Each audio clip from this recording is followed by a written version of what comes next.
మీరు మీ అభిమాన shows and serials TV కన్నా ముందు ఈటీవీ విన్ యాప్లో చూడండి. Download and subscribe to ETV win app. 99 రూపాయలు మాత్రమే.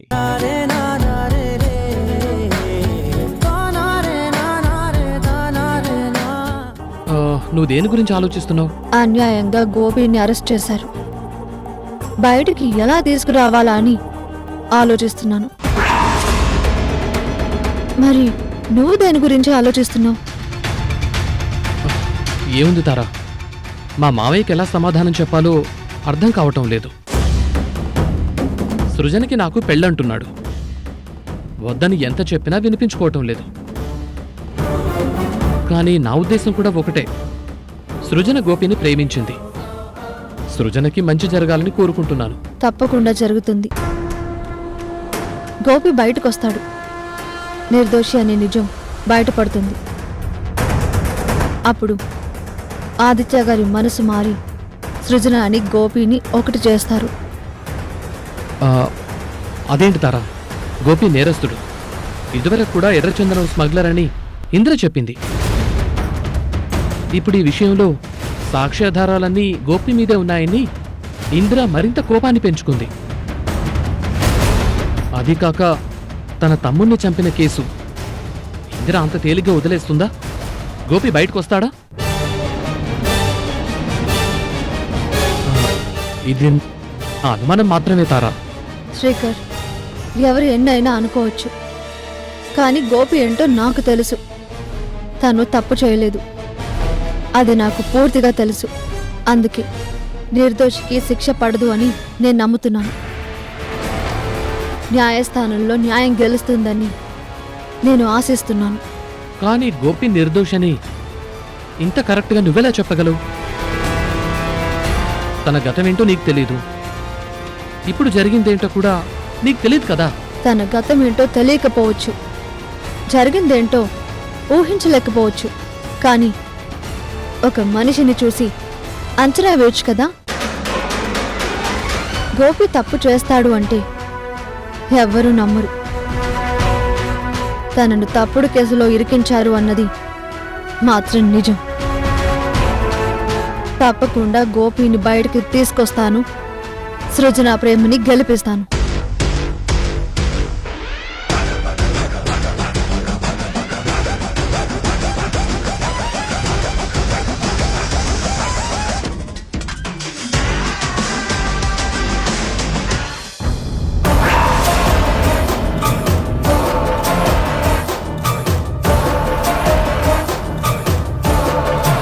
నాకు తెలుస్తారా, నువ్వు గోపి విషయంలో చాలా పాజిటివ్గా ఉంటావని.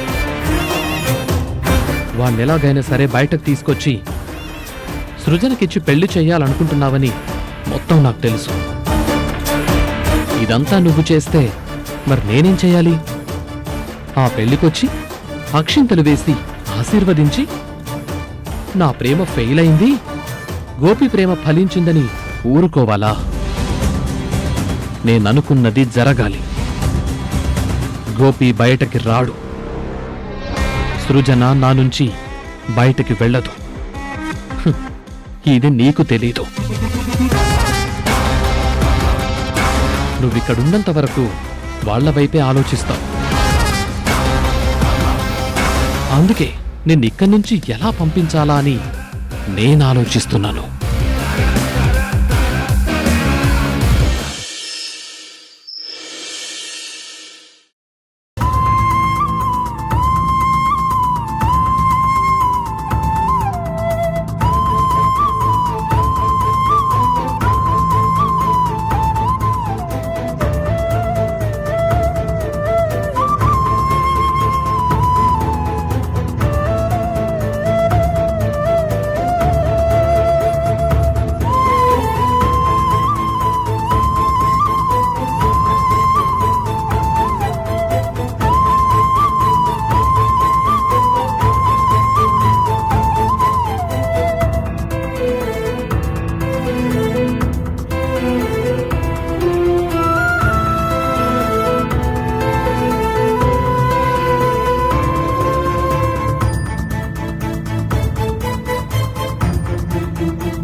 గోపి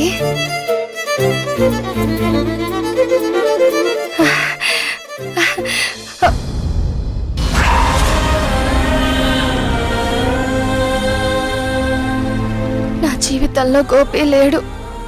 గోపి లేని జీవితం నాకు లేదు. అందుకే నేను బ్రతకడంలో అర్థం లేదు. ప్రేమించడం అంటే ఐ లవ్ యూ చెప్పడం, ఎదురుగా ఉన్నప్పుడు ఇష్టమైనవి తినిపించడం కాదు. కష్టంలో ఉన్నప్పుడు తన గురించి ఆలోచించడం, తను రాడు అనుకున్నప్పుడు తనువు చాలించడం.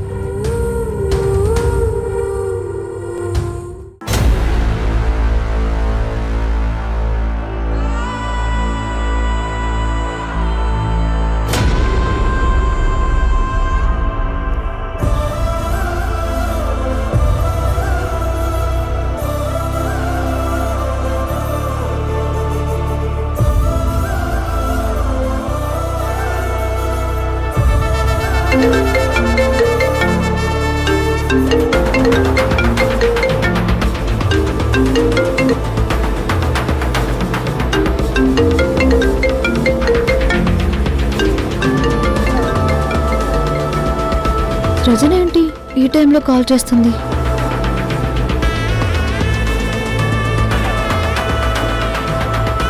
సృజన, ఈ టైంలో ఫోన్ చేసావేంటి? My dear Tara, my best friend, నా జీవితంలో నీకు ఎంతో ప్రయారిటీ ఉంది. నువ్వు నా గురించి అనుక్షణం ఆలోచిస్తావని నాకు తెలుసు. అందుకే నా చివరి క్షణాలు నీతో పంచుకోవాలనుకుంటున్నాను. ఏ సృజన, ఏంటి సృజన, ఏం మాట్లాడుతున్నావు? అయినా ఇలా మాట్లాడుతున్నావేంటి? ఇంకెలా మాట్లాడమంటావు తారా? నేను గోపిని ఎంతగా ప్రేమించానో నీకు తెలుసు. తప్పకుండా నువ్వు గోపి కలుస్తారని కూడా నాకు తెలుసు. అది నీ ఆశ తారా. ఆ ఆశ ఎప్పటికీ నెరవేరదు. నిరాశే మిగులుతుంది. గోపి జైల్లోనే ఉంటాడు. ఆ ఇందిరా నా గోపి మీద పగబట్టింది. గోపిని బయటికి రానివ్వకుండా అది ఆపుతుంది. ఏ క్షణం గోపిని ఏం చేస్తుందో అని నేను భయంతో ఉన్నాను. అందుకే గోపి లేని జీవితాన్ని నేను ఊహించుకోలేకపోతున్నాను తారా. అందుకే ఒక నిర్ణయానికి వచ్చాను. సృజన, నీ మాటల్లో అర్థం ఏదో తేడాగా ఉంది. నాకు చాలా భయంగా ఉంది. నేను ఇప్పుడు అక్కడికి వస్తున్నాను. నేను వచ్చాక అన్నీ మాట్లాడుకుందాం. నువ్వు రావాలి తారా, నువ్వు రావాలి. తప్పకుండా నువ్వు రావాలి. ఎందుకంటే నా శవాన్ని నువ్వు చూడాలి కదా. ఏం మాట్లాడుతున్నావు సృజన? ఇలా మాట్లాడుకు. నీకేం కాదు. నువ్వేం చేసుకోకు. ఏంటి తారా, నాకు సర్ది చెప్పాలని చూస్తున్నావా? ఈ ఊపిరి ఆగిపోయే ముందు నాకెంతో ఇష్టమైన నీతో మాట్లాడి నేను చచ్చిపోతున్నాను. నీకు గుడ్ నైట్, నాకు డెత్ నైట్. బాయ్. హలో.